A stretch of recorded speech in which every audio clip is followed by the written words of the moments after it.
2023 का विश्व मानसिक स्वास्थ्य दिवस नूर मंजिल मनोज चिकित्सा केंद्र पर मनाया गया। लखनऊ 10 अक्टूबर 2023 को नूर मंजिल मनोज मेडिकल सेंटर ने मानसिक स्वास्थ्य के विभाग के साथ मिलकर विश्व मानसिक स्वास्थ्य दिवस का आयोजन किया, जिसका थीम था मानसिक स्वास्थ्य एक वैश्विक और सार्वभौमिक मानवीय अधिकार है। ये कार्यक्रम डॉक्टर अंजलि गुप्ता और डॉक्टर नायडू के सुपरविजन में आयोजित किया गया था और इसका उद्देश्य मानसिक बीमारियों के संदर्भ में मानवीय अधिकारों के बारे में जागरूकता बढ़ाना और मानसिक बीमारियों की समझ को प्रोत्साहित करना था। इस आयोजन में वैभवी गतिविधियों और पहलों की एक श्रृंगारिकता और समर्थन के लिए एक सीरीज शामिल था। ये कार्यक्रम डॉक्टर अंजलि गुप्ता और डॉक्टर नायडू के सुपरविजन में संचालित हुआ और वैश्विक स्तर पर मानसिक स्वास्थ्य समस्याओं के बारे में जागरूकता फैलाने और मानसिक बीमारियों की जानकारी बढ़ाने पर मिला। दिन भर में विभिन्न सत्र और चर्चाओं का आयोजन किया गया, जो मानवीय अधिकारों को मानसिक स्वास्थ्य की दृष्टि से बताने और मानसिक बीमारियों के प्रति व्यक्तिगत और समाज के परिणाम को बढ़ाने के लिए था। मुख्य आयोजकों में से डॉक्टर अंजलि गुप्ता ने कहा, विश्व मानसिक स्वास्थ्य दिवस एक महत्वपूर्ण मंच है जो समुदाय को मानसिक स्वास्थ्य के महत्व के बारे में शिक्षित करने और जोड़ने का कार्य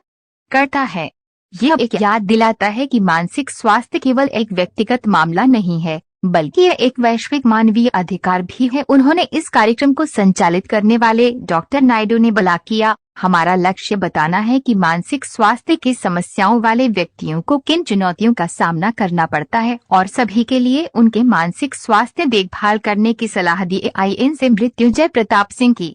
रिपोर्ट। तो इस प्रकार से हमें समझने की आवश्यकता है और इस प्रकार इस बार का जो थीम रखा गया है, mental health is a universal human right, यानी कि हर एक को मानव अधिकार है कि मानसिक रूप से वो स्वस्थ हो और मानसिक स्वास्थ्य को अच्छा बनाने के लिए वो डॉक्टर के पास पहुंचे, एक सलाहकार के पास पहुंचे, मनोवैज्ञानिक डॉक्टर के पास पहुंचे, जिसकी कमी हमारे समाज में दिखाई दे रही है, और वो आगे आकर अपने हाथ नहीं बढ़ाते कि आप मदद लीजिए और मदद के लिए आप पूछिए, तो आपके सामने डॉक्टर उपस्थित हैं और डॉक्टर आपकी मदद करने वाले हैं। तो एक इलाज के बारे में थोड़ा सा और हम बताना चाहेंगे कि केवल इलाज के लिए समझते हैं दवाइयाँ ही उसका इलाज है, और दवाइयों के वजह से उन्हें बहुत सारी उनके अंदर दवाओं से संबंधित परेशानियां होती हैं, जिसको कहते हैं साइड इफेक्ट्स होते हैं, और इस प्रकार से सोचते हैं साइड इफेक्ट में नींद ज़्यादा आती है, और नींद ज़्यादा आने की वजह से वो समझने लगते हैं केवल इनको नींद की ही दवा दी जा रही होती है, लेकिन एक्चुअल में उनकी बीमारी की दवा दी जा रही होती है। उसमें थोड़ा सा एक ड्राउजीनेस यानी कि ड्राउजीनेस जैसा फील होता है, और उस ड्राउजीनेस फील होने के साथ साथ उनकी बीमारी भी सही हो रही होती है। दूसरा इलाज होता है मनोवैज्ञानिक इलाज। मनोवैज्ञानिक इलाज में जिसको साइकोथेरेपी कहते हैं, कॉग्निटिव बिहेवियर थेरेपी कहते हैं, या हिप्नोथेरेपी कहते हैं, या रिलैक्सेशन टेक्निक्स जैसी अनेक बहुत सारी उपचार की विधियां हैं, जिनके माध्यम से मरीज की बीमारी को समझा जाता है, जिसको परामर्श कहा जाता है। लोगों का मानना है कि परामर्श तो हम घर वाले भी देते हैं,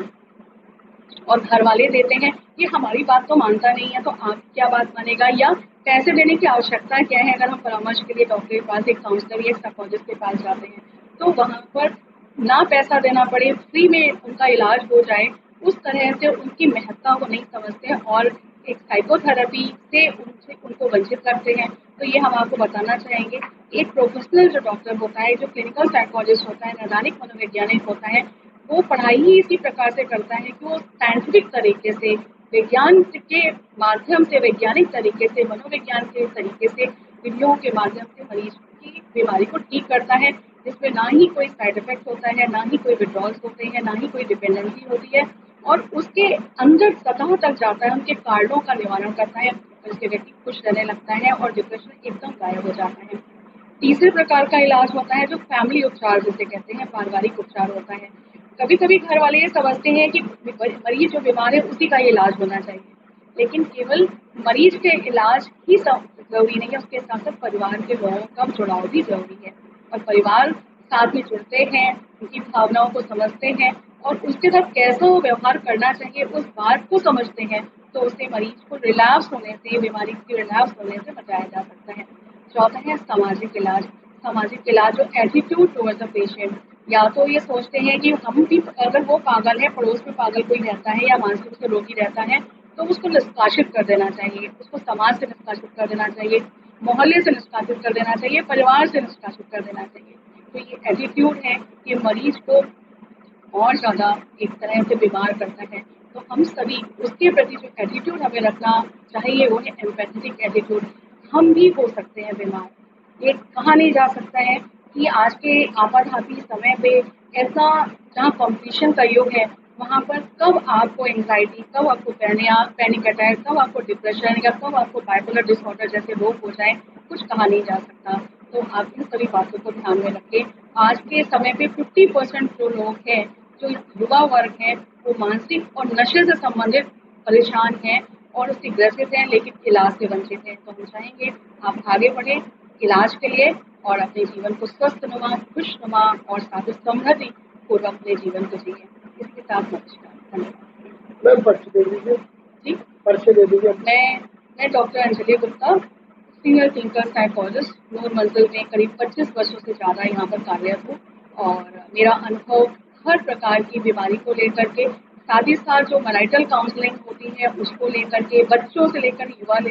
तक और युवा से लेकर के बुजुर्ग, महिला हो या पुरुष हो, लड़का हो या लड़की हो, हर प्रकार के, हर जाति के लोग हमारे पास आते हैं इलाज कराते हैं और इलाज से फायदा भी उनको होता है। तो इसी के साथ हम मैसेज देना चाहेंगे हम पूरे समाज को, पूरे देश को, कि लोग आए, आगे बढ़े। कोई भी अगर आपके करीब में कोई भी मानसिक समस्या से ग्रसित दिखाई दे रहा है, आपको दिख रहा है, उसकी तुरंत मदद करें, बजाय कि हंसी करके या उनकी मजाक बना करके, उनको हे दृष्टि से देखकर, उनको निष्कासित भाव से देखकर, तो अपने साथ एक तरह से एक ऐसा रवैया